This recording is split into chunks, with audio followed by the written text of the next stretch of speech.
Should be a fun class. Welcome everyone. Please turn on, if you can, turn on your cameras, turn on your microphones. If you get too crazy, I'll let you know. But so that way we could all kind of interact and ask questions as we go along. You don't want to sit here and watch some guy in his basement talk to you for 2 hours and fall asleep. Like, let's all interact and ask questions and share our experiences. I'll, of course, try to lead this through, but if you have anything that comes up, just let me know, or you can write it in the chat. I'm sure I'll figure it out how to monitor that and answer those questions. So if everyone can see my screen, I'm hoping. It says Ignite Skills to Spark a Greater Career. Elements, sessions number 6, make and receive offers. That's what this class is about. So today's session, where we'll go behind the scenes to see what's really involved in making an offer on the behalf of a buyer. So before we get into this, I'll introduce myself, I guess, a little bit. I started, originally I'm from Ukraine. We came to this country in '97, settled in Dundalk, Maryland. Beautiful downtown, no, not downtown, outside Charlemont. I went to Charlemont Elementary, Stricker Middle, and Potapsco High School. And I started working when I was 14 years old. I started real estate in 2021. I'm sorry, 2021. Jeez. February of last year. So I've been in real estate, I guess, a year and almost a half. Within the year and a half that I've been in, I was able to do 30 deals. Just yesterday, I closed my 30th deal. And somewhere around 13 million in volume closed. So I'm very, very grateful to be in this position. I'm telling you that not to boast or show off or say that I'm better than you in any way or anything like that. I'm just here to tell you that if I could do it, you guys could do it too. And hopefully what I share with you guys here today will help you in some way to kind of not even replicate, but supersede what I've accomplished and break your own barriers. So introductions. Melissa said this class is going to take 2 hours. If I have anything to say, it's probably going to be shorter because we all want to get back to our lives. But that's not to say we have to rush through it. If there are questions, well, of course, we'll field them. Okay. So what successful agents do every day? Grow business or run business. There's always a difference between working on your business and in your business. So growing business, lead generate for buyers and sellers. Who here knows what lead gen is? No one knows? Oh yeah, Carrie knows. Who here likes lead gen? Honestly, like you get up in the morning and you're like, it's lead gen day. I can't wait. Nope. Yeah. I'm here. I'm right there. I'm right there with you. You know, especially like getting that first call out the way, or you calling like first and you're like, I'm going to get this first one out the way and they're all going to be okay. And then you get like 3 people that cuss you out right in a row and you're like, oh man, this is great. But with that being said, lead gen is what drives this business. Now, lead generation is a fancy term. It's like, it sounds like something cool, but it's not. What lead gen is, it doesn't have to be anything important or grand. A lead gen is a conversation about real estate. You could be walking out to your car in the morning and your neighbor Bob says hello, and you're like, hey Bob, oh, by the way, did you know that the interest rates dropped 0.5 point the other day? That boom, that's lead gen. You did your first lead gen right there. You had a real estate conversation. Now on the way to work, Bob is thinking about what you told him. He's thinking about this guy or gal just provided some knowledge to me about real estate. Number two, make seller listing presentations and get listings. So I'm on a real estate team. I'm with Keller Williams, of course. Keller Williams Legacy is the brokerage, but the team that I'm on is called the Gene Drew Property Group. Gene Drew Property Group is a team within Keller Williams. We have four agents, a office manager, two transaction coordinator, and a listing coordinator currently. And we are looking to take on agents. So if you guys are looking to join a team, we can talk about that. You guys can message me on social or here or whatever. But a big reason behind my success is because I'm on a team. So let's run through this and then we'll kind of get to my talking points later. Listing presentation. The reason why I say I'm on a team is because my team office coordinator helps prepare a slide and also a printout. So it's always nice to have these presentations to present to your potential clients. So that way they know that, you know, you're a professional. You have content, you show them who you are, how long you've been in the business, your past successes. You basically show them why you're the best person for the job. Make buyer presentations and get listings. Give me just one moment, letting some people in. Preview real estate. So previewing your real estate is just being aware of what's going on. It's not necessarily sitting there and monitoring charts and graphs every single night like you're trading cryptocurrency. It's just knowing, hey, you know, the interest rate went down a little, the house next door sold for this amount, just being aware of what's going on. So those who run the business, just one second.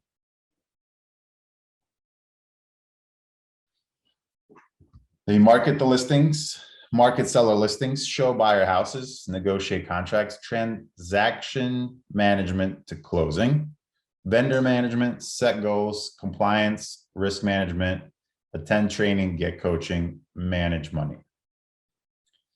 So this is kind of two different sides of the real estate game. If you want to run kind of your own business, at the end of the day, we're all agents, we're all individual businesses or IBOs, individual business owners. But if you want to run like a team or your operation as a business, the one on the right is obviously for you. If you want to grow a business, you could, these kind of go hand in hand. Basically what I'm trying to say here is, I'm getting a little tongue tied, is these are both good ways of achieving success in real estate. One is just different from the other, obviously. So let's move on to the next slide before I talk you guys to the offer process. To begin, we'll review the offer process. This will give you an idea of the steps you'll take to get to the point where you're ready to negotiate the offer with the seller's agent.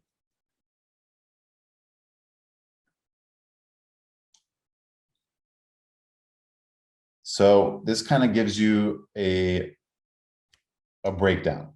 Once a buyer has found their perfect home, the seller starts looking forward to concluding the sale of their property. This is where the fun and the magic begins. So fun and magic, this is I always tell buyers, the most fun is house shopping. That's where all the like real estate shows on HGTV, you know, they don't show you on HGTV you sitting there and writing contracts. They show them going and you know, exploring backyards, opening, saying this one's a bungalow, this one is a cottage, this one has skylights. That's the fun in real estate.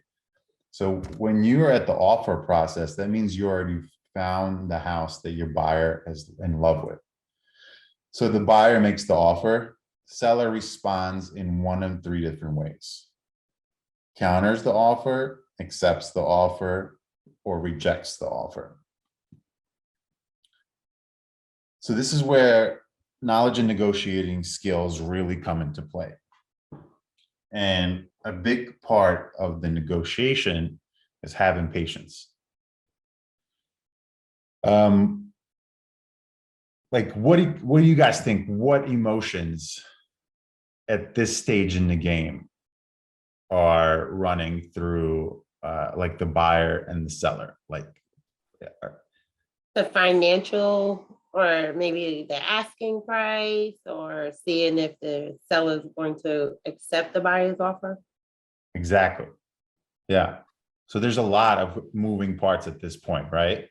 No one really knows one another. You know, none of, I mean, maybe the agents know each other from working in the past, but there's excitement, there's joy, there's anxiety, impatience, right? As the professional, as professionals that we are, we must be calm, you know, collective, reassuring, in control, right? A lot of times in this profession, because we're real estate agents and there's shows about selling real estate everywhere that you turn, on Netflix, on Amazon, selling sunset, whatever. It makes people think that this job is really easy and that it's all just, you know, 15 seconds of us shaking hands, taking pictures, and cashing in $1 million checks. But what this job is not is easy. I've done a lot of jobs in my past. I've sold used cars. I've done construction. I've ran a couple businesses. This is probably the hardest job I've ever had to do. And the reason why is this part right here. No one glorifies this part. Emotions are running hot with both parties. In this market, if you're a buyer's agent at this point, you've probably looked at 5 or 6 or 17 or 23 different houses. You might have been rejected 3 or 4 times already. So at this point, your buyer is just like exhausted, or maybe they're just super anxious. Same thing for the seller. The seller could have had an offer fall apart. You know, they could have had buyer's agents give them the runaround or show up and kick their people out so they could see the house and not come and see the house. So at this point, this is where your expertise as a professional comes in. You want to direct and guide your clients through this part.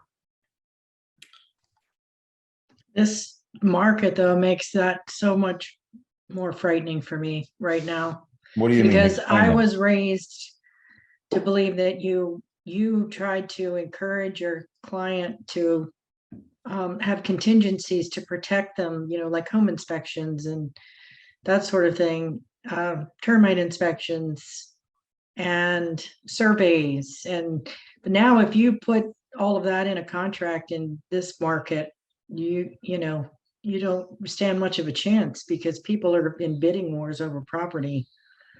So it's really, for me personally, it's totally different than what I've known for a very long time. And it's kind of scary because I feel like I don't want to push them to do that and then they don't get what they want because I did.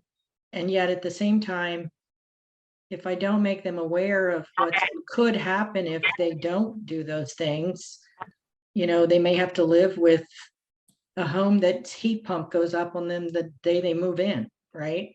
I mean, yeah, and you know, so that's kind of having the before even getting to the offer part, kind of setting the expectations for your buyers. You're absolutely right. This market is very competitive. It's kind of crazy, as my team likes to say, it's bananas. And it's not for everyone.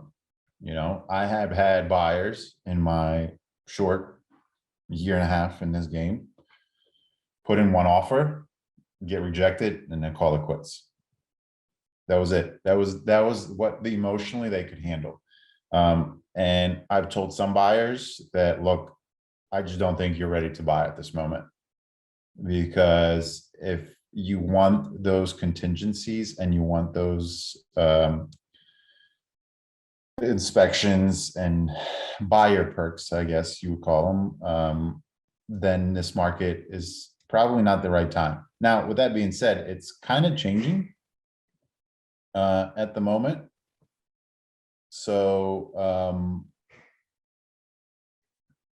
it is kind of swaying into the buyer's side. But you know, if they aren't, kind of to be cliche, like if the heat's too hot, get out of the kitchen. You know what I mean? It's very competitive, and if you don't want to compete, then you kind of have to sit back and maybe try it again in a bit, or like in some places like in the city, Baltimore City, where sellers are offering now help and things like that. Isn't it, sorry, Russ, isn't it about just setting the precedence from the get-go though? From day one. Yeah. Yeah. Before you even get to the offer process. Right. Like, you know, when I go over my buyer presentation with before even all this, like I'll sit down and sometimes over Zoom or in person, I'll flip through the slides. We'll kind of get to the nice to haves, and then I'll close everything up and I'll say, look, you probably know that the market is really competitive at the moment.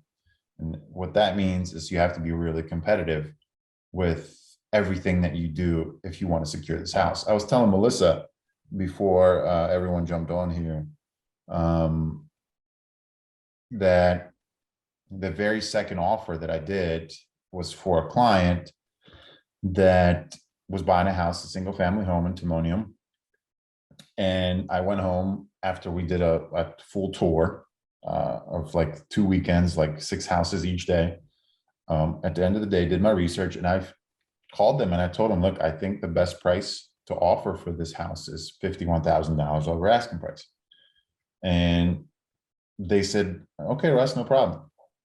And I was like, okay. And we put it in and we got it, you know. Recently we put in an offer that was, I think 75,000 over asking. Now, yeah, Carrie, yeah, I know the feelings. So did my buyer. My buyer had the same reaction, but you know what? It got it done. And it's kind of correcting a little probably currently, but it's still, you have to be competitive in order to win.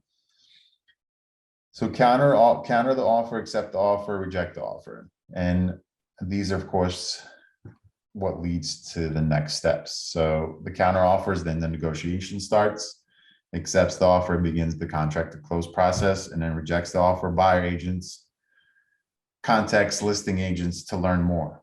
Don't assume no means no. So I think the one that we should really address here is this one. These are pretty much self-explanatory, right? You counter the offer. I mean, we can break all of them down, but I think this one's the most important, because a no is very valuable. A no is always a learning opportunity. Sometimes you win, sometimes you learn. So when your offer doesn't get accepted, don't be like, ah, man, screw you. I'm never working with you again. I hate you. Don't ever call me. You don't like puppies. Don't do that. Use that as, thank you very much. I really appreciate your time. If you don't mind, can you let me know just from and don't be afraid. I'll like throw my inexperience out there all the time. Hey, you know, I'm in real estate only a year.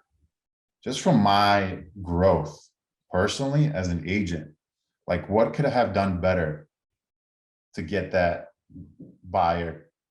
to get that seller to consider my offer? Like, what do you think? And if you come at people like that, other agents were once new too. And maybe the other agent on the other side is new as well. And he'll be like, hey, you know what? This is what could have happened. They chose an offer that was all cash. They chose an offer that had no contingencies. They chose an offer that had no inspections.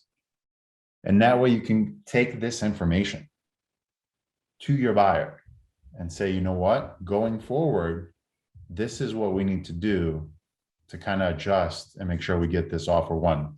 Like, that's extremely valuable information. You just went from hating the other agent on the other side and talking smack about him or her at your next meeting to getting valuable information from them for your buyer and possibly winning the next offer. Or happened to be meant plenty times, you're going to run into this agent probably again. And how you guys separate will say a lot about you. You never want to burn bridges in this game, especially in a market as small as Baltimore. Like, you're bound. You guys are all local, right? Like, all in the Baltimore, Maryland region. I'm on the Eastern Shore. Oh, okay. Annapolis. I was just in Rehoboth, Long Neck, Delaware over the weekend. Yeah, I'm actually in Baltimore, Maryland, and I'm actually Nice. approved. I'm actually approved to rehab homes from the city in Baltimore, Maryland. Oh, congratulations. Yeah, man, it's hard work. But I only been doing real estate for a year.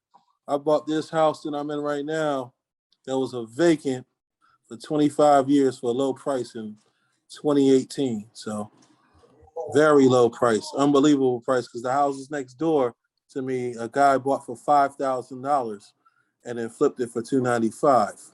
Wow.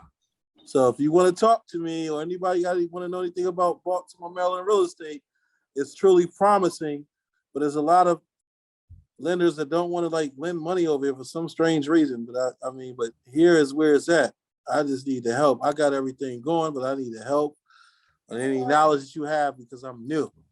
I got plenty of knowledge, man. If you want, we do flips. My team does flips in Baltimore all the time. We have a bunch of listed. We do like 3 or 4 a month.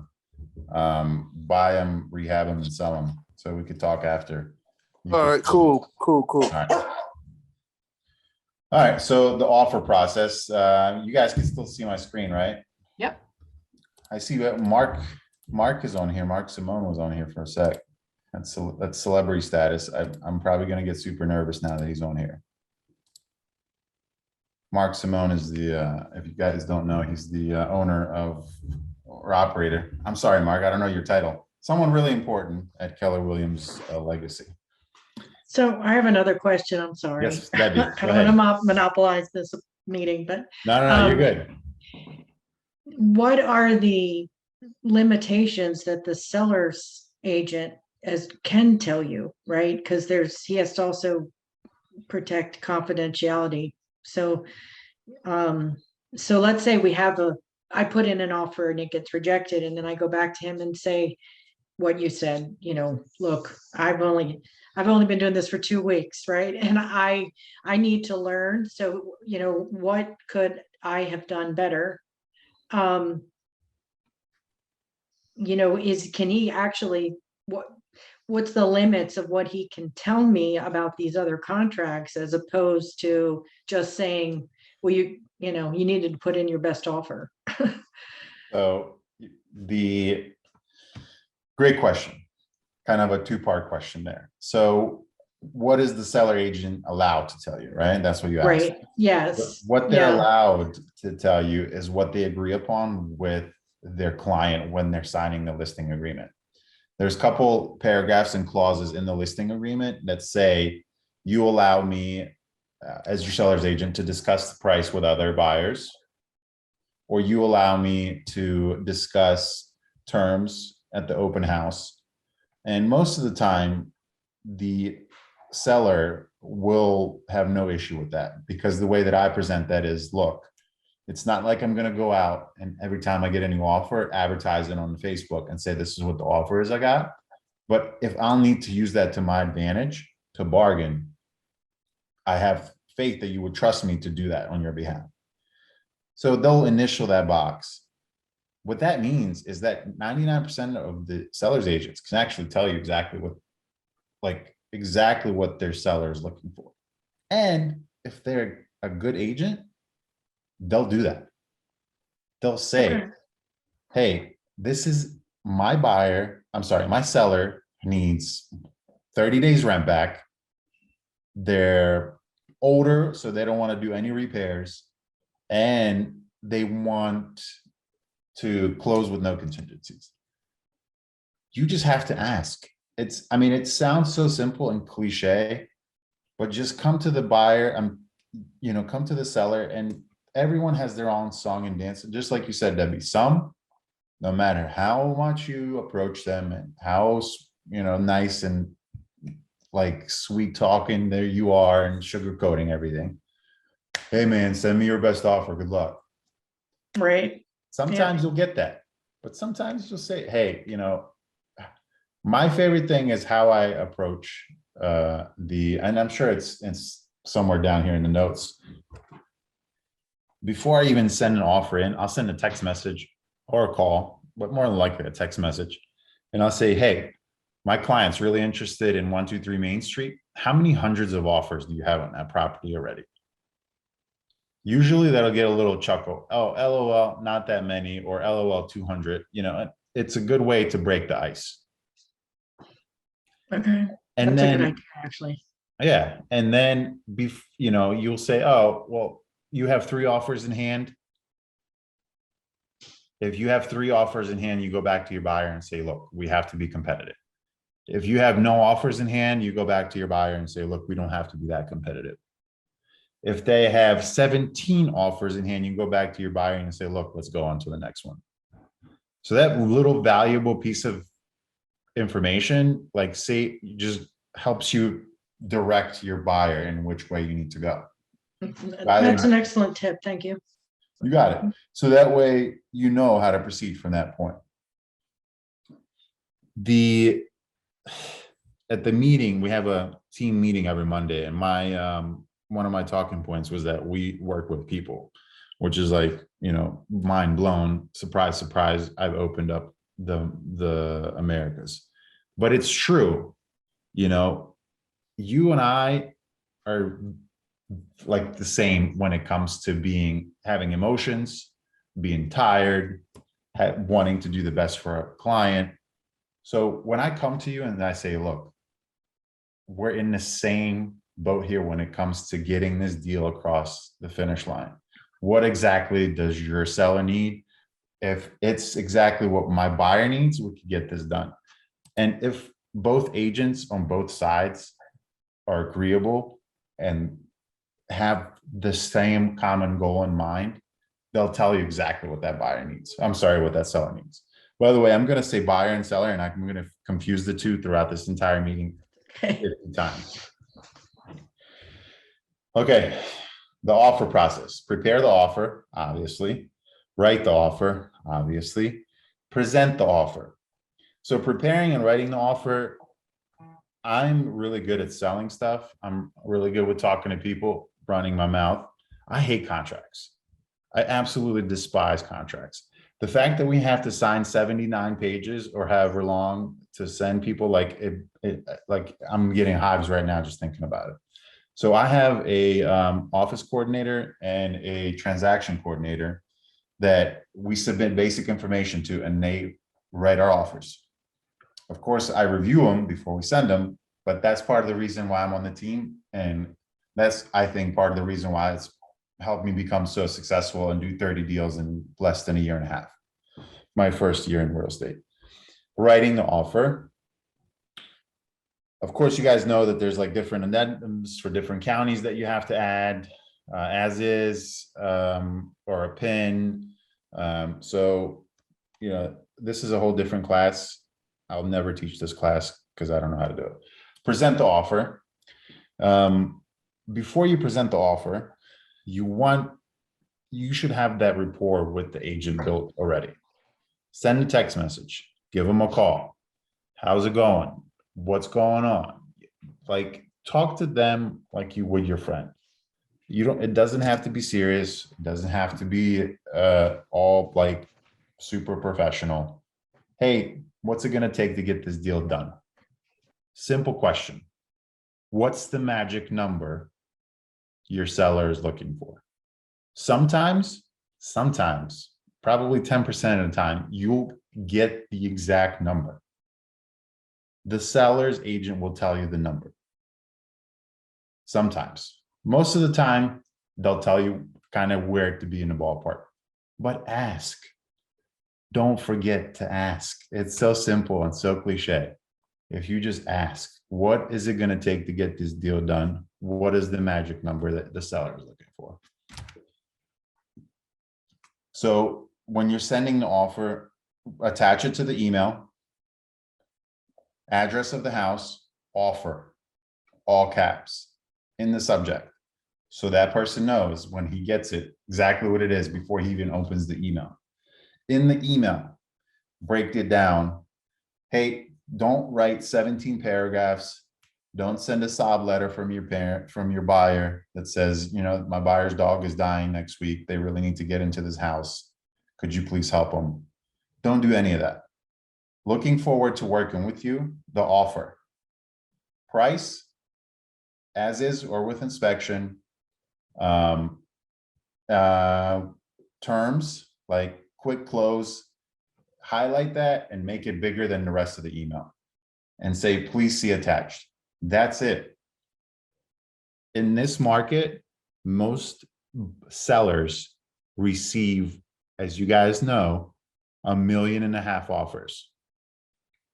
So they want simplicity and they want to get to the juice of the offer right away.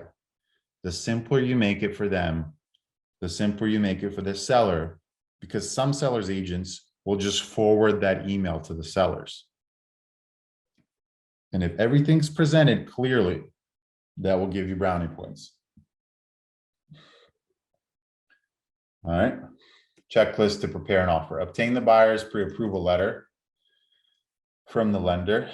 You guys all know, right, that we need to get the buyers pre-approved before we even do anything.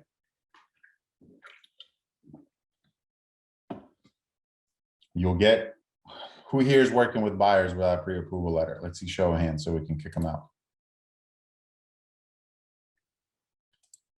I'm just kidding. I'm not gonna kick anyone Well, I out. mean, it depends on what you mean by work. I wouldn't put an offer in with one that doesn't have one. Debbie, But you know what? I do Great point. work with people to try to Again. get them there. Again, Debbie coming in with the strong points. You're I- absolutely right. I'm working with buyers without a buyer's agency or without a pre-approval as well, because you're getting them to that point. You're absolutely right. I was And gonna you guys- say the same thing. I'm working with a buyer right now who needs some help with their credit. So I'm kind of working with them with that too. Okay, good. Good. No one's getting kicked out. Thank you. But it's very important, obviously, if you're not either working with a buyer to get them to be pre-approved, they need to be pre-approved, at least to go show houses. You know, I've had buyers asking plenty of times, like, hey man, let's go see a house. Okay, no problem. Let's go see it. But before we do, we go see the house. Let's just play out a little scenario. You absolutely love it. You say, this is the one. This house is my dream house. I would love to live here. Russ, I would give you my left hand if you can get me into this house. I said, no problem. Where's your pre-approval? Because that's what we need to submit an offer. Oh, you're going to go get it? It's going to take you at least 2-3 days to get it, maybe a day.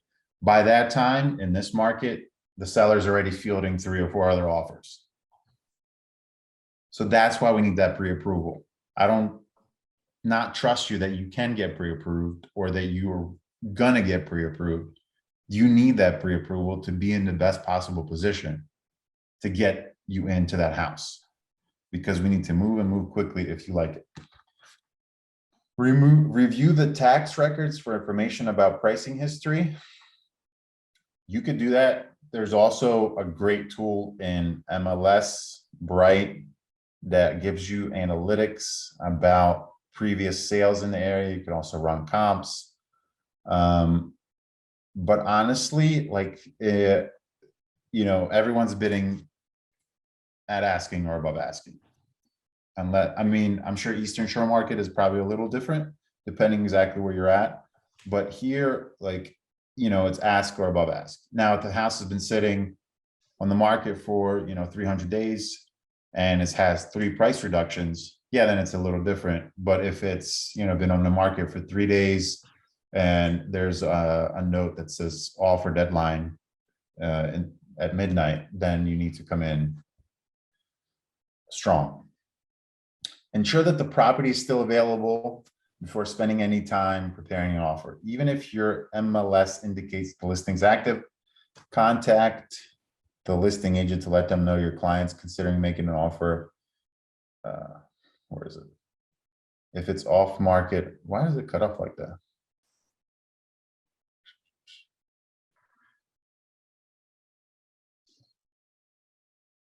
Sorry, guys.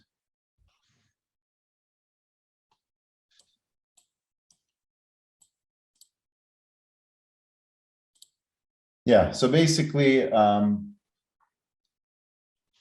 we go. If it's off market, let your buyers know. I guess that's what it says. The many times before you even write the offer, the seller might be already in the process of talking to a buyer and signing. And if the seller's agent's any good, they'll say, hey man, don't waste your time with this one. We're pretty close to tying it up. I appreciate the interest. So that way you're not only giving yourself the work, because preparing an offer, like it takes me like an hour minimum, but you're emotionally investing your buyer into something that they don't need to be invested in. And it's going to work out better for you in the long run, because that energy and those emotions, you'll need that to actually get the house that they want on the next deal.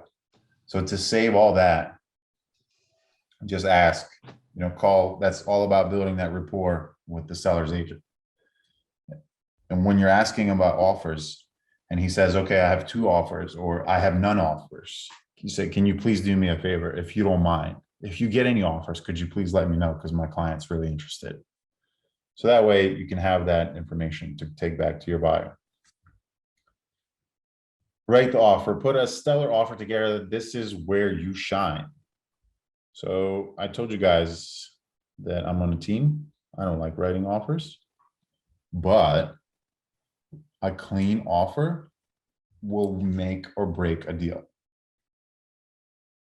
So when this team, the person that's doing the offer for you on your team, did they then have to get on the phone or in a room with your client? No. They don't talk to my client at all. All client communication is done through me. I submit basic client information to them, to my transaction coordinator, Megan. She's awesome. Shout out, Megan. And she writes the offer, puts it in.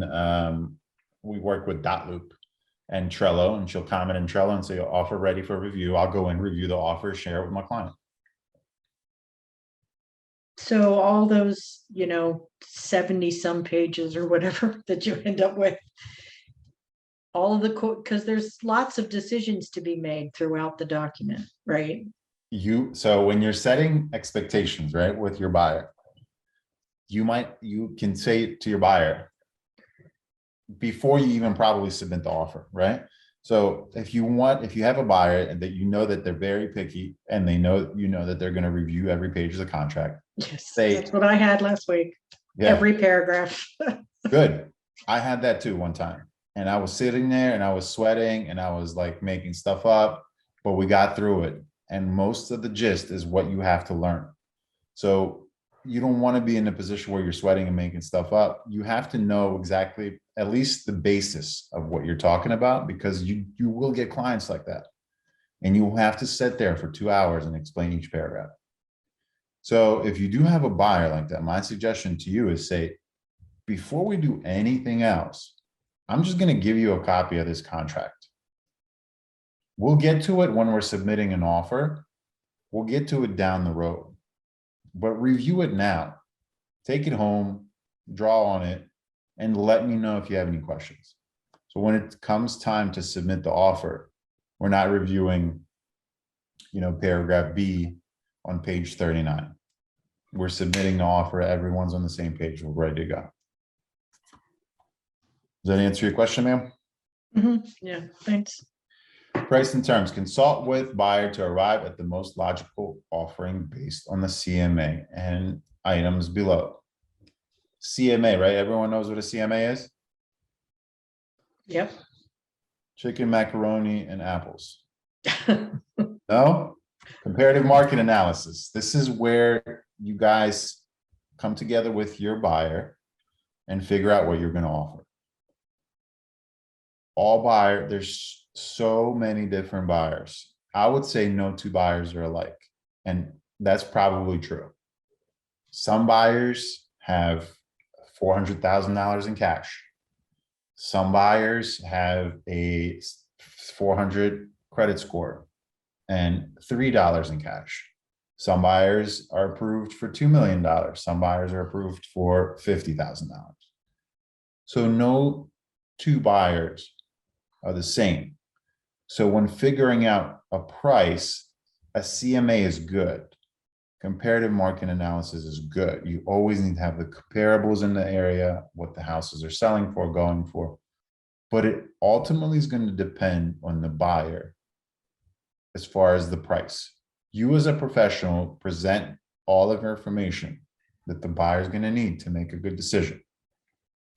The way that I do it is I like to have the buyer tell me, listen, this is what these houses sold for in this area. This is what this seller's agent says they have in hand. You liked the house, you toured it, you said you loved it. What's it going to take for you to get this house? Do you want to go in all out? Like, how do you want to proceed? Leave it up to them. Let them tell you. Sometimes you get a buyer that will give you pushback, and then you can go back to your CMA and show them and say, this is what we need to bid. But if they love the house and they say, look, whatever it takes, just let's get it. Or, yeah, we don't like it. If there's 4 other offers, we're not going to do it. So leave it up to the buyer. Don't necessarily tell them what to do. Let them kind of tell you. You present as a professional your expertise. You present them the numbers and the information and let them make the decision. Seller disclosure. Review this disclosure with your client and find out if there are any deal breakers. So this is kind of, it's in the disclosures and disclaimers. If there's any deal breakers, meaning probably, repairs that need to be made or submitting an offer without any contingencies, you should have this kind of down already with your buyer before getting to this point. Are you comfortable with like a fixer-upper? Are you comfortable with like a move-in ready house where nothing is needed? So that way these disclosures are not really a talking point. Conveyances. Conveyance is what's staying with the property. Consider what times in the home, I think this should be items. Consider what items in the home will transfer or convey to the buyer. Convey means stay with the house. So you guys know, like the whole, you guys should be fresh, right? From some of you probably not fresh from your real estate exam. I took mine, like almost a year and a half ago. And if it's attached to the wall, right, it's staying with the house unless it's specified. So typically, there you go. Typically attached fixtures stay and movable items go with the seller. In some areas, the seller's disclosure statements will specify items that convey. Seller's disclosures, or we like to call them exclusions. These items are up for negotiation. Everything is up for negotiation. And I mean everything. Maybe not like your sister, like you can't sell her with the house, but I just had a deal where I took the house, the listing. My buyer is moving to Florida. My seller is moving to Florida. He has a house here in Maryland. He's got a couple different properties. So that's why I took the contract because I knew that eventually I was going to get all of his properties to sell. And with the house, there was 2 cars that he's like, look, you want to sell the house? You got to sell the cars. So I accepted the contract and I sold the cars. I'm still selling one, by the way. If anyone needs a 2005 Excursion, Eddie Bauer, really nice condition, let me know. But yeah, you can write that into the contract. You can negotiate that in and say, this Excursion is coming with the house. This curtain rod, this lamp, this plate, this light bulb, whatever, this swing set. Earnest money deposit or earnest money. The buyer makes a deposit to the seller to show good faith in the transaction. The earnest money is typically deposited in an escrow account that is jointly held on the behalf of the buyer and the seller. Determine the amount that would be acceptable to both you, your buyer, and the seller. In many markets, 2 to 3% of the purchase price is normal. Check with your team leader or broker to learn how to earnest the money is handled. Do the same thing for option money applicable. Everyone knows what an earnest money deposit is, right? Earnest money deposits are great negotiating factors. If you have a property and you want your offer to stand out and your buyer has a little bit of cash, give them a larger deposit. Like say I usually go by the rule of thumb of 1%, not 2 to 3. So if you want to stand out, like the majority, I guarantee is going to be 1%. Excuse me, give them an extra percent. That money is going to go back to your buyer anyway at the end of the transaction if the buyer stays through the entire transaction and performs. So if they are able and have the little bit of liquid on hand, offer a little bit more. And that's one of the points when I was talking about earlier, when you're sending the email and keeping it simple, you say EMD 10,000. So that way they could see. Time for seller acceptance. Be sure to specify the time for acceptance. This is a very tricky situation. You want to be aggressive, but you also have to walk a very fine line. If you're submitting an offer on a house that's hot, there's probably 4 or 5 other offers. You don't want to come across as the agent that's kind of like the pushy one and the one that's coming off a little rude, you know? At the same time, you could say things like, which I've said before, hey, we're submitting this offer, but we're looking at other properties. So if you could let us know, by Tuesday midnight, if you guys want to proceed with this offer or not, that'd be great. You're not coming off as pushy or, rude. You're just telling them the truth. Like, we really need to know this is a strong offer. And this is something that you guys could also discuss prior to even sending the offer in. When you ask that question, hey, what's it going to take to get this deal done? What's the magic number?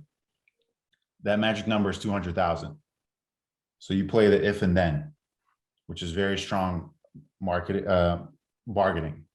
If what you're saying, if I bring you 220, then your seller is going to give us this house. If you throw those 2 in there and you get that then commitment, more than likely we got the deal done. Financing terms, make sure the financing terms would be agreeable to your buyer. So in this real estate Inc., who remembers, I think they still have the game, The Weakest Link. There was this really rude British lady that would get mad at all the contestants and they would argue. It was great. The links in the Weakest Link, why it's called that, because it's like a chain, right? You have to have a strong real estate agent. You have to have a buyer that's approved, that's ready to be competitive and aggressive. You have to have a strong agent on the other side, and you have to have a strong lender also. So all these links need to work. this financing terms is where the lender comes in. Like the lenders that I work with, if I wake up at 3 a.m. and I send them a text message, more than likely at 3:03, I'll get a response back saying you're crazy, go to sleep. But I'll get a response, you know, and that's kind of where a lender would come into play, because the lender would give you different financing situations. Now, there's different financing options for your buyers, and you guys know that some offers are, I should say this very carefully, some financing is considered over other financing as better or quote unquote worse, even though it's not supposed to be. I see Jay smiling. He knows what I'm talking about.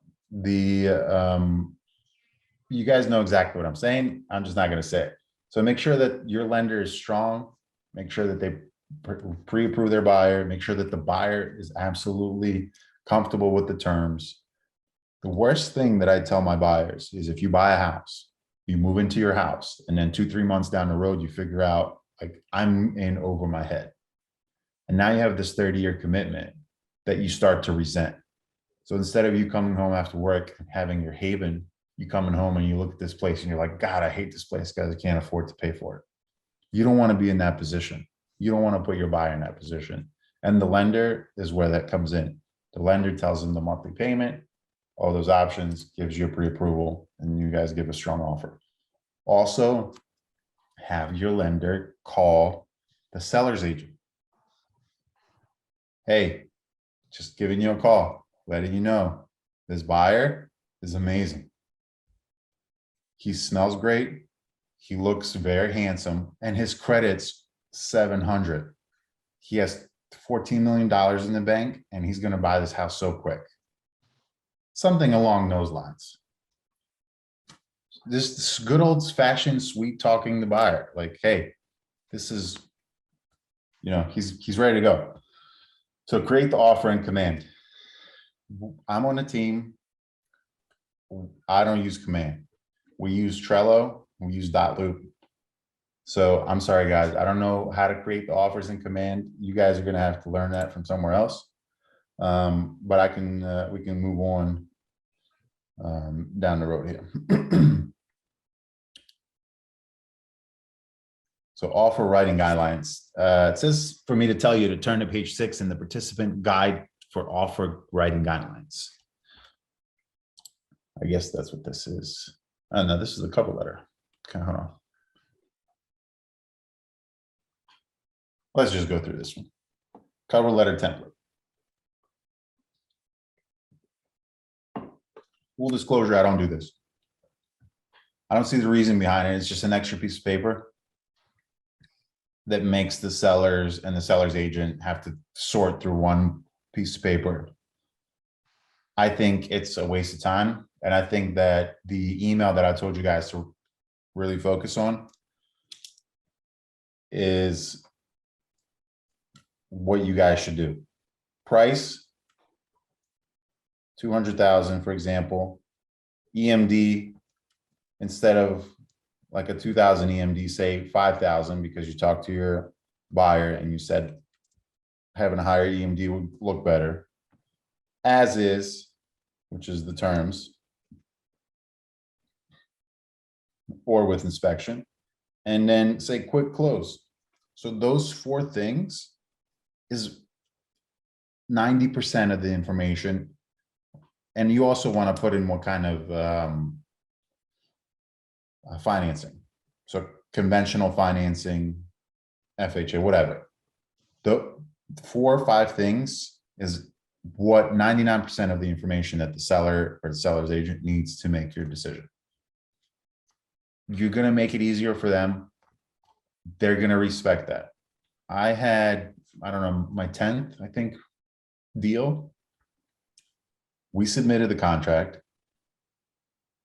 The seller's agent came to us and said they have 3 other offers in hand. But because the way that the contract was written, and because she knew that the lender had a strong reputation, they chose to go with us. And she said, because of the legwork that you did prior to even sending the offer in, like, that's who we want to go with. So it all makes a difference. Put this stuff, having a cover letter, guys, don't get me wrong, like, whatever if it's working for you, I'm just telling you what works for me. And having a cover letter is not bad. Role play. Buyer offer objections. Most agents will experience objections from their buyers when it comes to making an offer on a home. There are two common objections on page 8 of your participations guide. It's common for buyers to want to request that the seller make repairs. I think this is kind of what Debbie was talking about in their offer. This objection handler script allows you to give your client information to make an offer decision about repairs they request when making their initial offer. It's a whole lot of words. Basically, it's going to teach you how to, if your buyer wants repairs, how to properly do that. When clients want to make a very low offer right out of the gate, you want to make sure they know the possible repercussions of making such a low offer. Low ball. Who's heard of that term before? Low ball offer. I know what I have, right? Remember those Craigslist ads? I know what I have. I'm selling this 1999 Chevy Cavalier. I know what I have, no low ball offers. Even the guy that's selling the Cavalier for 99 doesn't want low ball offers. You think the sellers or the seller's agent that's selling a house in a crazy competitive market is going to want a low ball offer? No. And the second point here is very important. When clients want to make a very low ball offer right out of the gate, you want to make sure they know the possible repercussions. What repercussions? They could The get rejected repercussion- right out. Say again? They could just be rejected, right? Right, You need to at least be in a place where somebody can counter. right. You get rejected without having any sort of communication. That's the worst part.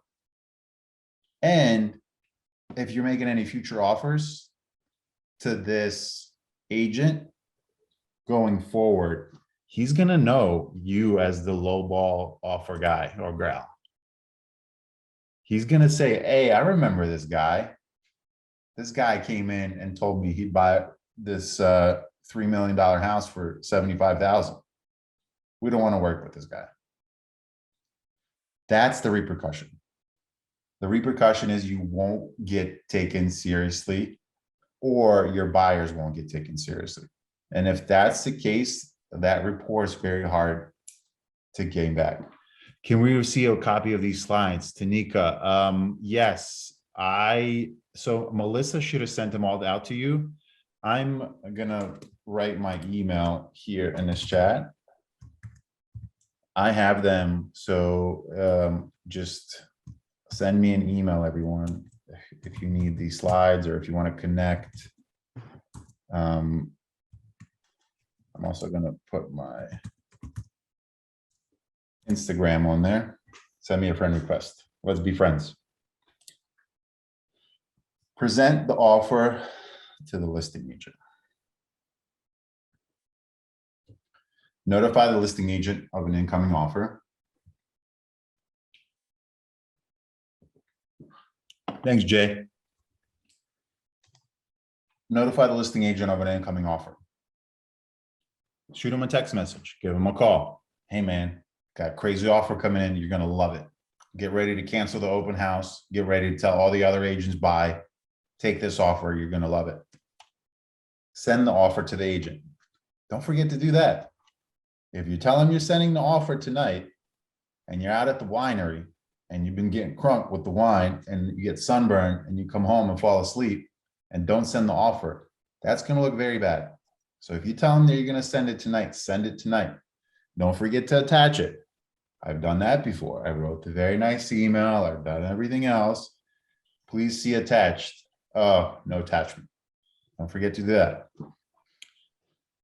For your first few offers you write, you'll want to have your team leader, productivity coach, ALC member, I don't even know what that is, or mentor look them over and review them before submitting them to a listing agent. This is where being on a team is important. Even if my team leader is not available, I could send it to someone else and say, hey, Josh, for example, is a partner of mine. Can you look through this offer? Having a clean offer makes all the difference. You make the job easier for the listing agent's going to favor your offer. He's going to say, hey, this guy took his time, this gal took her time, wrote the software out clean. It shows that they know what they're doing. It shows that they're not just a joke. Let's work with them. The presentation of the offer is just as important as the contents of the offer. Don't forget that. The way you present it, the way you approach your listing agent is just as important as what the offer is. Having that rapport built prior to even submitting an amazing offer is going to give you everything. And if you don't get this offer, you just made a friend in the real estate game. So in working on the next one, that guy or girl is going to know that, hey, I want to work with this guy. He's a pro. Set a deadline. Yes and no. If you really want to do it and there's other houses that your buyers considered, for example, I had a buyer that was looking at an investment property. This isn't a property that they're going to move into and sleep there tonight. So there's not that much emotional attachment to this property. And they're considering several different properties because it's an investment. So setting a deadline saying, hey, we are looking at different properties. I just want you to know that, our offer is strong. We are very serious, but if something else comes along, we are willing to retract it and we'll move on to the next one. So if you don't mind, please let us know by 12 tomorrow or whatever. Create the offer in command. I don't know how to do that. You guys should take a command class. Consult with your buyer when the seller responds. By law, you have to tell your buyer exactly what the seller's response is. You can't tell them something different.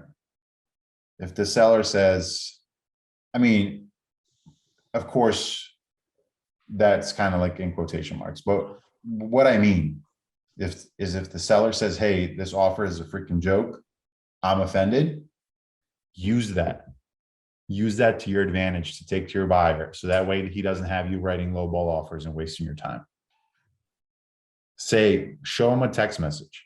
I'll take a screenshot of what the seller said and send it to the buyer and be like, see, this is what they said. We can't keep writing lowball offers. We can't keep writing offers with without finding contingent. We can't do this or that. Use that to your advantage to make adjustments with your buyer going forward. Consult with your buyer when the seller responds. Yeah. Role model presenting the offer. I think these are exercises that we guys are supposed to do. A participant to portray the seller. So the call you could make to notify a seller agent of an offer, make sure to include details about a hypothetical buyer and their motivation for buying. You can find scripts for representing the offer on page 21 of the Elemental Script book.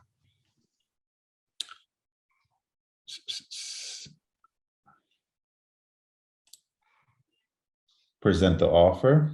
That's the next step. Notify the listing agent of an incoming call. We just did that. Send the offer to an agent, set a deadline, create. I think, okay.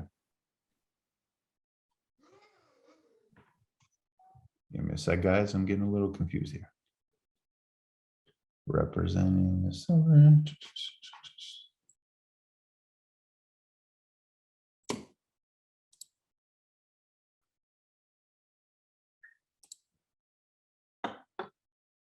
Here we go.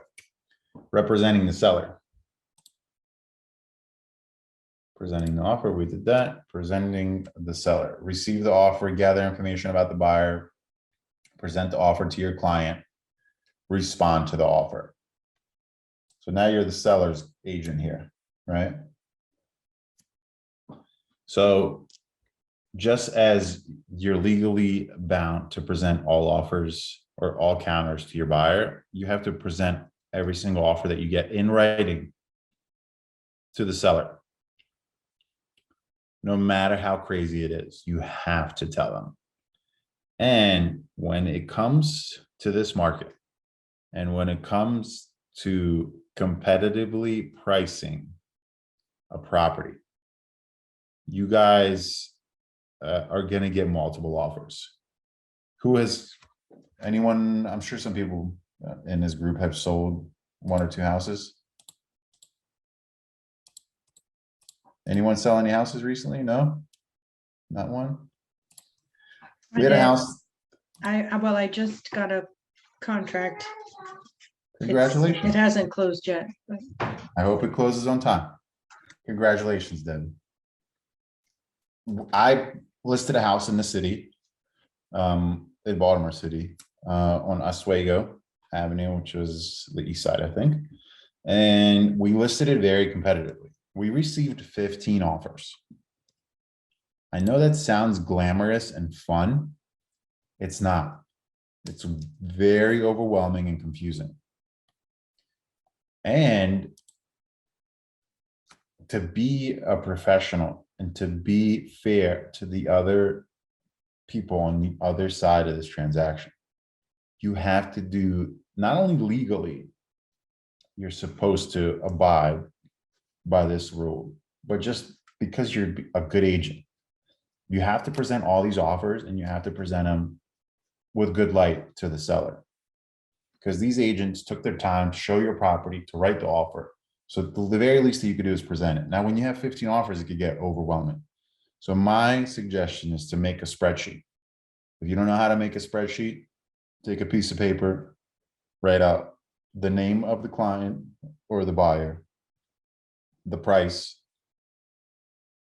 the inspections, the closing, like 2-3 months, or any other special contingencies, and just make a list and present every single offer.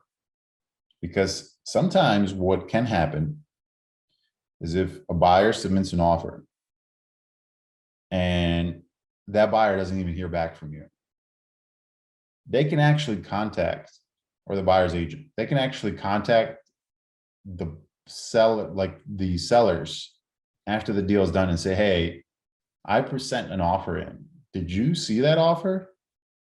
And if they say they didn't see that, like, you guys can get in big trouble, because legally we have to present every single offer to our sellers, even if the deal is still in contingent or pending or under contract. If you get an offer, you have to present. Now, most agents won't submit an offer if they see that the deal is under contract. Some will, and if they do, you got to present it. Gather information about the buyer.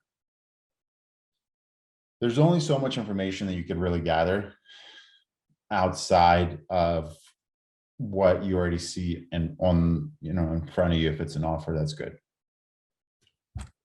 You see their pre-approval letter. That means you see their lender. You also see their financing type. You see how much they're putting down. You see how much they're offering, obviously, and you see all their terms. So it's not like you could call the buyer's agent and say, hey, what's your buyer's favorite color? Is it yellow? Because if it's yellow, they can't buy this house. Like, you really don't need to gather anything outside. And I would be very careful about doing that, because then you cross the line into all kinds of discrimination laws and saying, like, my buyer has dogs and I don't want to sell my house to someone that has dogs or anything like that. Present the offer to your client. It's one or two offers. You can present them as they come. Some agents, I don't do this, but some sellers agents have an offer deadline. Like they don't want to bother their client for every single offer. They'll meet with their client, down the road and sit down and talk over all the offers. And respond to the offer. If it's a joke offer, say, hey, your offer is a joke. But just respond. So that way they can take that and take it back to their buyer and say, hey, your offer is a joke. Like I had a house that I was listing in Windsor Mill. We listed the house for $665,000. We received an offer for $599. $70,000 almost below asking price. And this lady, I'm giving you guys a little too much information, but this agent with the offer wrote like a 3-paragraph letter of how she knows what the market is. She knows that the analysis, and that she knows she's putting in a good offer, and then submitted an offer 70,000 below ask. So I responded. I showed it to my client. I responded. I said, thank you for your offer. The seller's offended. Take care. That's it. I mean, so she could take that to the buyer and say, hey, you offended this seller. Like, let's be serious about submitting an offer next time. So I have a quick question. Do you mind if I? No, jump in. Yep. All right, I'm interjecting, but what I'm saying is, like, when you do that, like, I'm sure, do you have like any other, like, you have like you do real estate full time or part time? Was what I'm asking. Full time. Wow. Okay, that's good. That's good. And you actually can afford to say, well, You sorry, broke up a little. What were you saying? take care. No, I said, so you're confident enough to be like, okay, well, sorry, your offer didn't go through. End of story. If it's below $70,000, yeah. And you have multiple offers in hand, yeah, absolutely. No, But I if agree it- with you. No, I'm not disagreeing with you. You just have a hell of a confidence. I ain't really get up yet. So the confidence is nice, but you also don't want to be cocky about it, right? And if Right. it's the only offer that you have, don't get me wrong. I'll go back and say, hey, this offer is terrible, but let's do something together to maybe get your buyers up, so that way we can come to an agreement. If you don't have any other offers in hand, like that's the only offer you got to work with. So Right. don't get me wrong. If it's a crappy offer, but it's the only one, it's the best one. Right. Exactly. Yep. But if it's a crappy offer and there's 5 other offers in hand, like you're not wasting your time with these people, because you just, Oh no, because you are okay. So you at this point you are the listing agent. I've been in and out this. yeah, man. conversation. Oh Come yeah, on, man, well, keep fine, up. yeah, I hear yeah. you're also, did you buckle your seatbelt? I heard the car dinging. Oh yeah, definitely, man. No, Okay. I'm actually I just got done walking my dogs, and I was just about to go to the store real quick. Okay. But Buckle up, use your turn signals, and turn the lights on. It's getting kind of dark. okay. All right.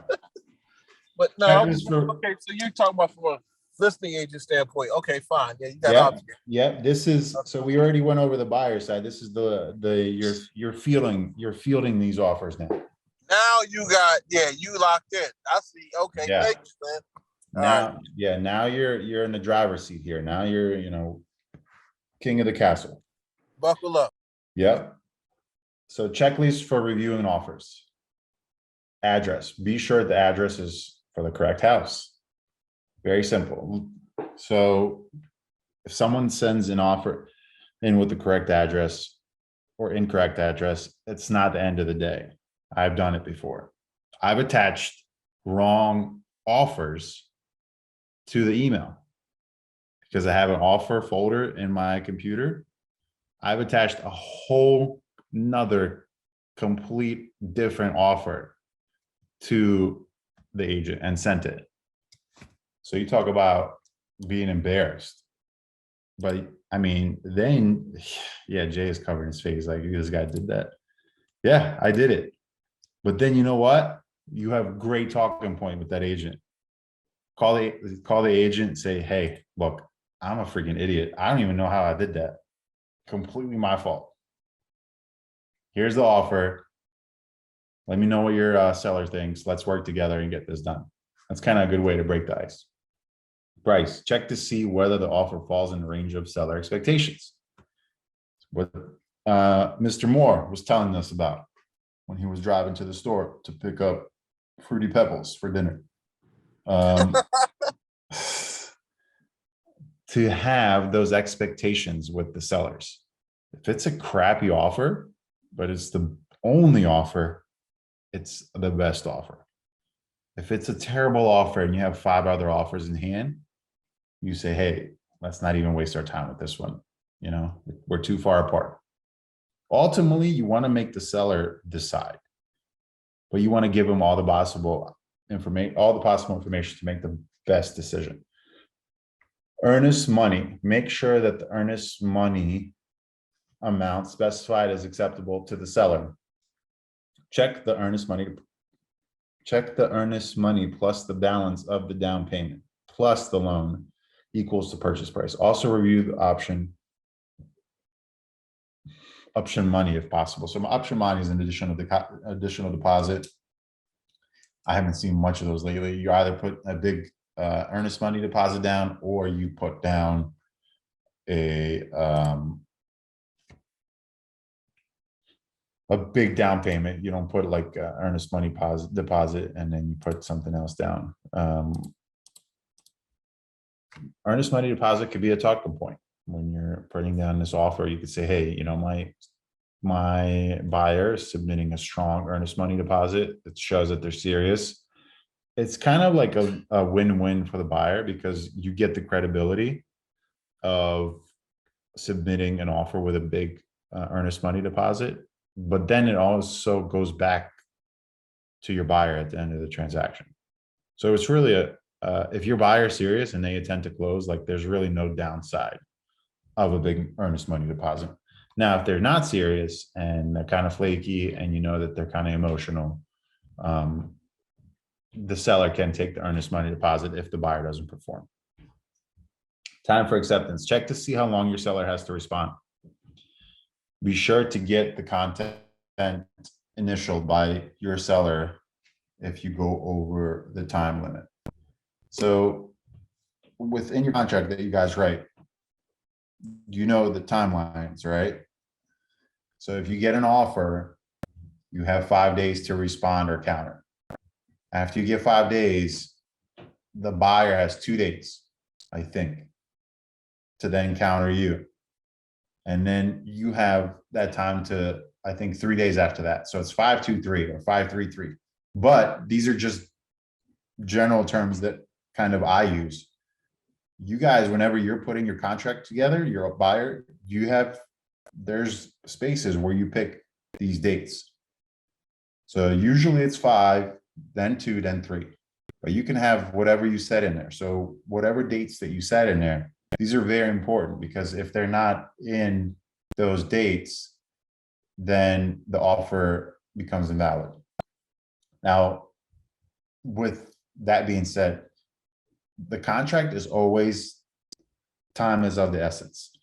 That's always assumed with any contract and any offer. What that means is that you're doing everything in your power to get an answer as quickly as possible, no matter what side you're working on. If you're working as a seller's agent or as a buyer's agent, you're doing everything that you can to make sure that this is done in a timely manner. So that's always implied when you're doing these offers. So do everything that you can to try to get an answer as quickly as possible, so that way you could get this deal to the finish line. Because ultimately, a buyer's agent and a seller's agent are obviously different, but your goal is the same. And your goal is to close the deal. It's to get your buyers and you get your client the best possible outcome. And that outcome is more than likely to get the deal closed and done for the best amount of money possible. Not a quick question. Pre-approval, if you're the seller's agent, you better be calling that lender and talking to them. Hey, who's this guy? Tell me about him. What's his credit score? You can't ask that. Most of the time they'll tell you though. They have a great credit score, their credit score is terrible. They can't get pre-approved, or they're like, they borrowed every single penny from all their neighbors' moms, and uncles to scrape this together, and 325 is the absolutely max that they can afford. Or, they have plenty of money on hand. You want to talk to the lender. You just want to have that conversation. Important questions for the lender is, did you verify their income? You can go to the lender and you can get a pre-approval with just a social and a good credit score. That's what a pre-approval is. A pre-approval letter doesn't really mean anything. It's not worth the paper that it's written on. It says that, hey, this guy came to me and showed me he has a good credit score and somewhat decent history. If you need to have the lender verify income. If these people have great credit score, but they make $20,000 a year and they're trying to buy a $600,000 house, it's not going to work. So that's an important thing to ask the lender when you make that call. And the lender's information is going to be on the pre-approval letter. You'll also know if it's a reputable lender. My advice, if you do have the option, work with a local lender. Big banks, Bank of America, Wells Fargo, typically take longer to respond. Typically don't work on the weekends. Typically will never answer on a Saturday night. I say typically because it all depends on the agent, not the organization. There are amazing lenders that work in these organizations, so there are outliers, but in general, a person that's working for BOFA is not going to answer their phone on Sunday night. Financing terms, this is what we talked about earlier, like accepting offers with an FHA. FHA estimates or appraisals stick to the property. FHAs also have more stringent qualifications for repairs. So make sure you guys understand all of this and are going over all of this with the seller. I sold a house in Reisterstown that was $900,000. We received 10 offers. The highest offer was $940,000. My sellers chose to go with the $900,000 offer because it had no contingencies. It was a conventional financing offer and it had no inspections. So just because an offer is the highest in number does not necessarily mean it's the best offer for your client. If your client doesn't want to make repairs and if they don't want to, mess around and have appraisals come in and do all that stuff, have the conversation with the seller, be on the same page, like know what exactly they're looking for so you could deliver it to them. That's true. Yeah. What are your Thank you. feelings around, like if you're not getting a lot of offers and it's still early in the game, but you've got an offer that's not too bad and the client wants to accept it, but's a little nervous about some of the contingencies, adding like a kick out clause in case a cash or better offer with no contingencies came in. Is that? So that's kind of setting the expectation with the seller. If the seller is really, do they need to sell the house like ASAP? Do they need to sell it right away? I don't, let's just say they didn't need to sell So- right away. When I do the listing presentation, there's a slide in our listing presentation that says it shows like a little graph, and it's like the graph goes up and then slowly starts to trickle down, and that up is first 2 weeks of your listing. Okay. The listing within the first 2 weeks is where you get 90% of your offers. The first 2 weeks is where you get 90% of your offers. So if you don't get your offer within those first 2 weeks, more than likely it's going to be on the other side of the mountain, heading down. It's not going to be a great offer. So you need to maximize your exposure and field as many offers as you can as quickly as possible. Because the longer this listing sits, the offers are not going to get higher. Time is not your friend on the listing side. You need to field as many offers as you can, get the highest offer, and get it sold within that first 2-3 week period. Because then you're going to have the conversation of what can we change, Mr. and Mrs. Smith, about your offer here, or about your listing. We could either change the appearance of the house. You know, we can make it, paint it, do landscaping. We could either change the price, right? Or we can't change the location. So it's either price or appearance. And if you don't want to do the appearance, if you don't want to make any repairs, then you have to change the price, because there's no other things that we changed. We've marketed it well. We've presented it to our clients. You can show on MLS how many listings and views it had. So the only other logical thing is to either change the appearance or change the price.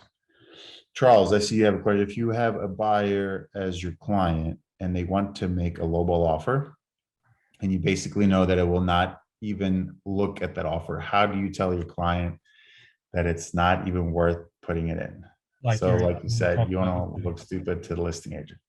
Yeah, man, it's this is a fine line, because you can't just go to your buyer and be like, this is crazy, you're crazy, like I don't want to work with you ever again, because you don't want this buyer to walk away. But at the same time, you also want to set their expectations properly. So the way that I do it is I'll send a text message to the listing agent and I say, hey, you probably have, 10 offers in this house already. My buyer is thinking of putting this offer in. Do you think it's even us wasting, do you even think it's worth wasting, or do you think it's worth your time and our time to even put the offer in? And sometimes the client will, or the other agent will say, yeah, write the offer. I had a client that I thought was a terrible lowball offer. I went and sent that text message to the listing agent. The listing agent said, write it. I wrote it. We got the house. So sometimes if there's no other offer, and that lowball offer, even though it seems like a lowball offer to you, like I kind of touched on with Mr. Moore, if it's the only one, man, it might not be so lowball, it might not be so crappy. But if they have 3 or 4 other, they'll tell you, don't even waste your time. And you could show that to your buyer and say, hey, look, the other thing you could do is actually write the offer. It's annoying. It's going to take you forever. Yeah. But you're going to get a response from the seller's agent that you could take back to your buyer and say, look, we wrote the offer. We submitted it. Here's everything that, I did everything. Here's the email that I sent. Here's the response that I got. And the response was like, your offer sucks. Don't ever contact us again. Right. So take that to your buyer and say, we need to do something else. And then call that seller's agent and say, what is something, besides obviously not lowballing on the price, what is something else that could have made this offer work? Could we have given you a 30-day rent back for free? Could we have taken inspections away?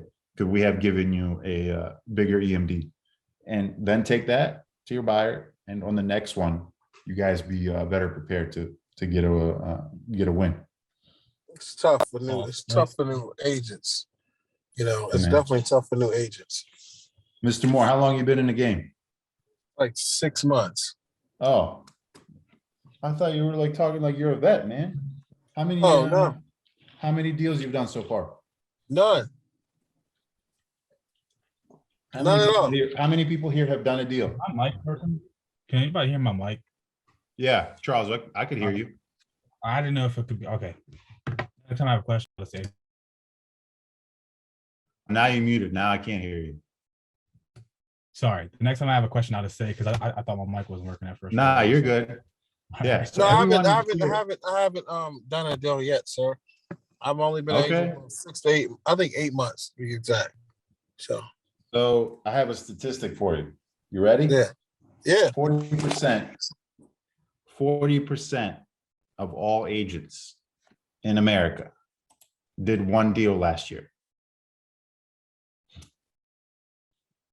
40% of all real estate agents in America did one deal last year. Now, there are 3 real estate agents for every single person in America. So that kind of is a statistic in itself, but don't feel bad that you haven't done a deal or that you're working on getting your deal done. The real estate game is very competitive and it's very tough because the income is not guaranteed. Besides Yeah. the test that we have to pass to become one, then it's time to go hustle. And Hey, then it's like, well, let me tell you a little secret. The test that you think is so hard that it took me forever to study for, and I almost failed a couple of times, is probably going to be the easiest part of this whole endeavor that you're on. I The need hardest help. part, yeah, I need the a hardest mentor part, for like $200 a month. the hardest part is getting the first deal done and having a pipeline built up where you stabilize your income. Because there's no gear, you're not getting that paycheck at the end of the 2 weeks or at the end on Fridays, you know, like you used to at your other job. That's gone. That safety blanket is gone.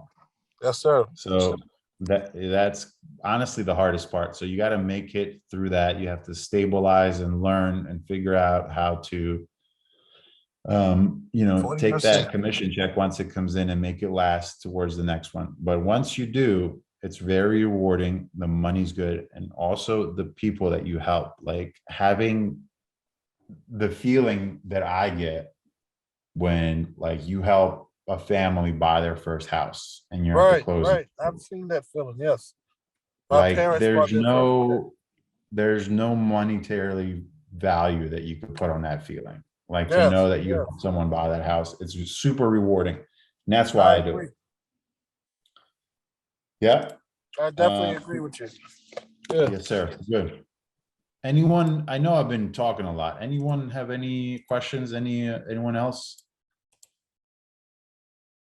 Everyone good? Jay, you good? Yeah, I would say that when you're saying deals, I don't know, you mean like completed or just some submitting offers or something like that? What do you mean? As to how many deals I've done? Have we had any deals? Has anyone had a deal? And then, does that mean closed? Closed. Okay, gotcha. Yeah. But I did want to say that to Charles' point when he was talking about the client and the lowball situation, I had that for an offer that a client wanted to submit.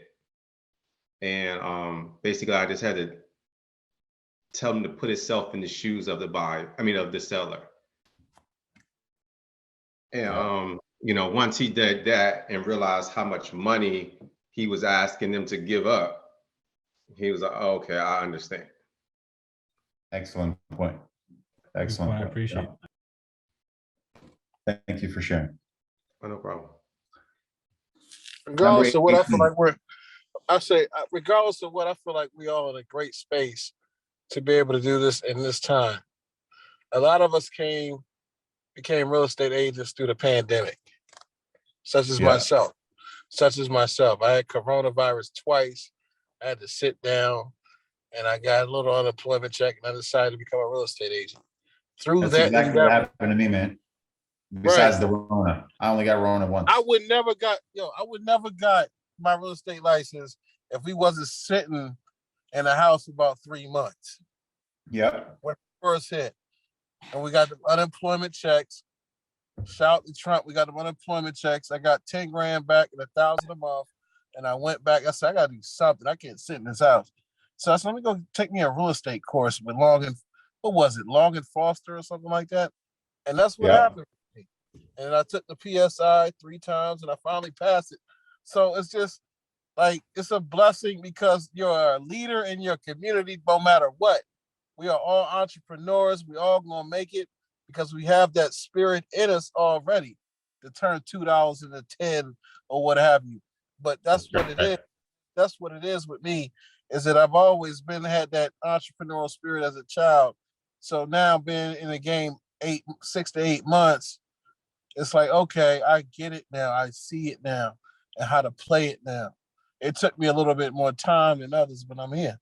So I'm here now. Let's go. You know what I'm saying? So it ain't nothing else to play with. You know what I'm saying? I like that. Yeah. I like that. Okay. Let's slide number 18, present the offer. Everyone with me on this one? Everyone on slide 18? Mm-hmm. No, with you. good. Thank you.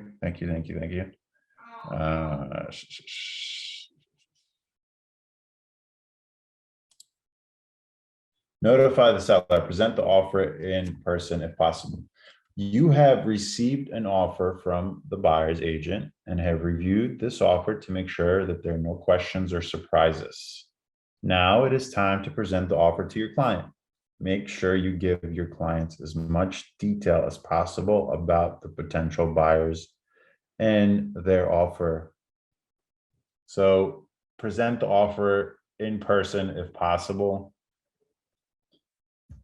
I don't do that. I only did that one time because we collected a bunch of offers. I organize everything in a text message or an email, or if it's only like 3 or 4 offers, I'll just forward the email over to the buyer. To the seller and say, hey, look at this. Use command to communicate the offer in the KW app. Again, my team doesn't use, my office coordinator uses command after, but we don't use command, so I wouldn't be able to help you with that. The way that I share offers with my sellers is if it's like 10 offers, I'll put them all together on a spreadsheet. I'll put the price, I'll put the EMD, I'll put the terms and conditions, like if there's any as is or any contingencies, and I'll put the closing date because that's the most important, and I'll present it. Update the CMA, put the offer into prescriptive given the current market. So CMA is comparative market analysis. I don't think you need to put compare a CMA on every single offer. If you're the seller's agent, already prepared the CMA, already agreed on the listing price before you even listed the house. So your sellers know what their house is worth already because you as a professional have told them that. Present the offer. Price, repairs, buyer modifications, contingencies, EMD, I would add to this list, and I would add to this list the closing date. Decision, counter, accept, reject. It's pretty simple. Guys, you're gonna be in a position where you're gonna get a lot of offers. You're gonna be in a position where you're having a listing that's super piping hot. You're getting offers, you're getting calls, it's exciting. You feel like the king and you're top of the world. But don't forget, like Jay said, put yourself in the shoes of the buyer's agent. You know, the buyer's agent is just one of those offers. To you, it's just a number, but to them, they're trying to help them buy this house. So always be considerate, always be polite with the other side. Even if their offer sucks, let them down gently, but always tell them, like, thank you for your offer. We didn't choose to go with your offer, and try to give them as much info as possible. Like, we're all human. We're all going to work together at some point, probably if you're in a real estate game and you're in Maryland. It's a small state. Like you're gonna run into them. Like be as kind, as nice as possible. Like we rise by lifting others, especially in this game. Like let's all work together to be as kind, as nice as possible. That's my Mr. Rogers spiel there. First, call your client to let them know you have an offer to present. Inform them of the offer price and closing date. So respond to the offer. That's the next step. Reaching a decision. Counter the offer. That goes to negotiation. Sorry, I'm on slide 20. You guys can still see my screen, yeah? Yep. Accept the offer, begins the contract to close, reject the offer. As the seller's agent, it is now your duty to help your client come to a decision about how they would like to proceed with the offer. You've examined the offer and explained the positives and negatives of the offer with the client. Explain to them that they have these three choices. So you counter the offer, you begin a negotiation. Hey, my client really likes your offer. Thank you for submitting it. I think we're close here. That's what you want to say. I think we're close here. Because if they hear that we're close, that means they're going to try hard to bring their buyer up. But this is what my buyer, I'm sorry, this is what my seller wants. Can you get your buyer to do that? Accept the offer, begin the contract to close process. Once the offer is accepted and you have inspections, that's the next priority. Inspection and also the EMD. You have to turn in the EMD in most cases within 3 to 5 days. So if you're the buyer's agent, you have to rush and turn that EMD into your brokerage or to your title company or to wherever the escrow is. If you're the seller's agent, you have to stay on top of it and make sure that the EMD is turned in. Because once the EMD is turned in, they have skin in the game and they're going to be invested into the deal. Rejects the offer. Rejecting the offer, just like we talked about in the beginning, when you reject this offer, you reject it with providing as much information as possible to the buyer's agent. So just say, hey, thank you for this offer, but you do know that this offer is $50,000 below asking, right? Like you do know that you submitted a really terrible offer. This is why we're not accepting it. Like give them some information, or hey, this is a great offer and we would have been like super close, but there was 3 other offers and they were just a little higher. So if your guy would came in a little higher, I think you would have got it. Or this offer is good, but maybe if you submitted it with no contingency or an appraisal waiver, he would have got it. So that way Charles can take this to his buyer who's telling him to submit lowball offers and say, hey man, look, this is why they rejected it. This is why we need to make adjustments going forward.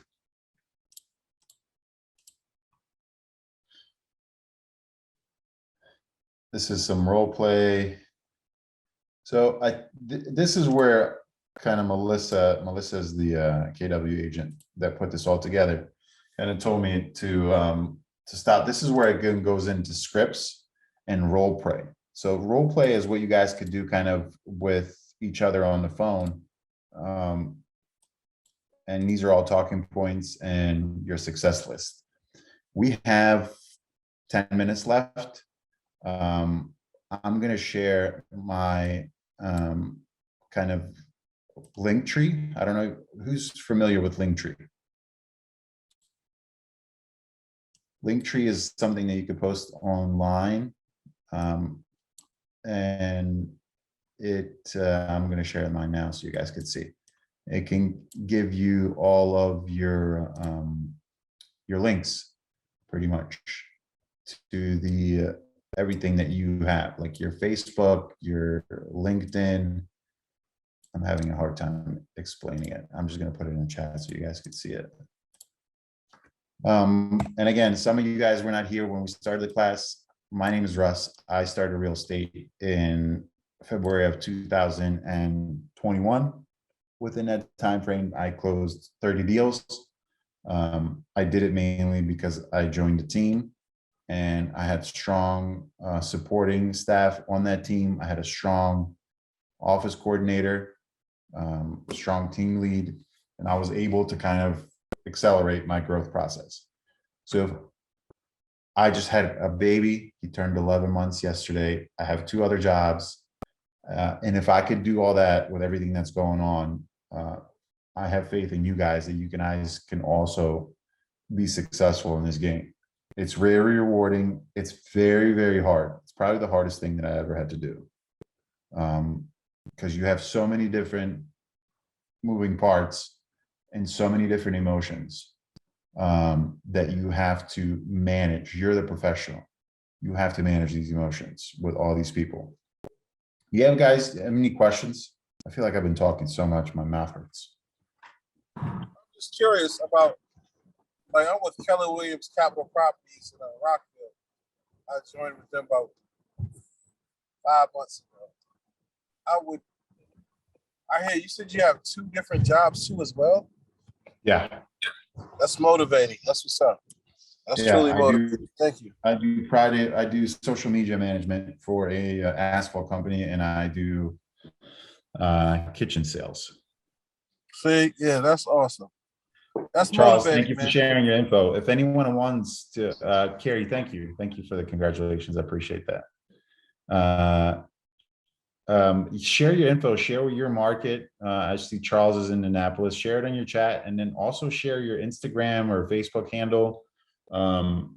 Guys, like Instagram, social media, for me has been immensely successful. Like, you don't have to be super adept at it, but just share your stuff. Like, if you go on my link tree, like I have this called official post where I'll say deal number 1 is in the books, deal number 2 is in the books, and I'll post a picture with a client, and it gets such a huge and positive feedback. But also not just sharing real estate stuff, like share random everyday things that you don't have to be like on real estate. Like, hey, I'm at lunch with my mom. Hey, this is my dog. Hey, getting my car washed. Trinity. My Instagram is Trinity. Is it Kinsler? And Facebook is Trinity Kinsler. I'm with Keller Williams and Towson. All right, Trinity. We're in the same brokerage. Let's go. Charles Edwards _ real estate, IG. There you go. So let's connect. Hit me up on Instagram, hit me up on LinkedIn. I also shared my link, my email on here. Like, I would love to help you guys. Amber, thank you. Keller Williams Preferred Properties. I would love to help you in any way that I can. Answer any questions or get you moving in the right direction so you guys can be successful. Number 1, Aisha, I see Hagerstown, represent Keller Williams Premier. Social media, Amber, Homes by Amber J. So share your links. Make sure you guys follow one another. I'm going to follow everyone too. Mine is Russ _ Realtor. Number 1 piece of advice, if you're a new agent, find a team. A team is going to help you be accountable. It's going to help you get up, go to the meetings. Number 2 is time block. Take your calendar and put in your calendar, you're going to lead gen from 10 to 12, Tuesdays and Thursdays. That's when I lead gen. Wednesdays from 4 to 6. Every Tuesday, every Thursday, and every Wednesday, do that lead gen. Don't treat this like a side hustle. Treat this like a job and be accountable to yourself. Allah, KW Frederick, Jay McBride, Facebook. I am with K Select. All right, Carrie. 4%. I'm sorry, I'll leave you with some stats.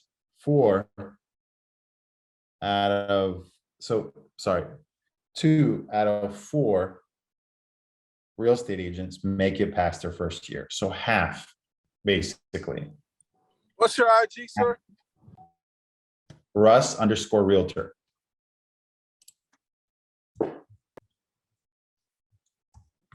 So half of real estate agents don't make it past their first year. So if you're here past your first year, congratulations, you're above average. And if you haven't made it past your first year, hanging in there, it's gonna get easier. It took me about 4 months, even being on a team and even having a huge sphere of influence, to close my first deal. So it doesn't happen overnight. You have to grind it out. But once you do, and once you get the pipeline going, it's worth it. Any other questions?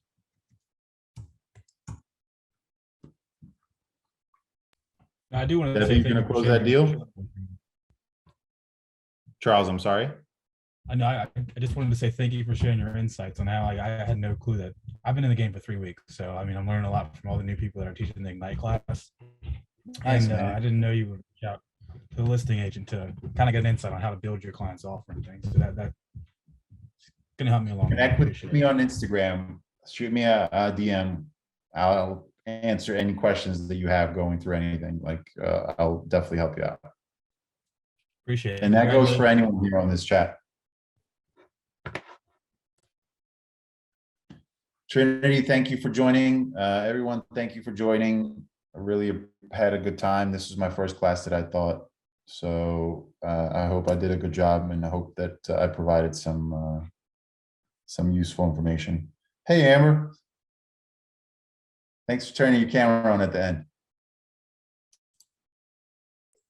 I had my camera on early and then I was eating, so I didn't want to be rude. But thank you so much, Russ. I had a great time with you today, and I took a lot of notes and learned a lot of things. So thank you so much. And request me on let's be friends on social. Send me a I DM. already did. Okay, I didn't want to check my phone during that. You're welcome, everyone. Thank you, Jay. Thank you for your contribution. Ms. Debbie, thank you for yours. Carrie, thank you. You have a great smile. I already got you locked in, man. Yeah, I wasn't even gonna thank you because you interrupted so many times. Sorry. Nah, man, I'm completely joking. I really appreciate your insight and thank you for sharing. All Have a right, great guys. evening, everybody. Take care. Yeah. Take care. All right, bye-bye. Have a good night.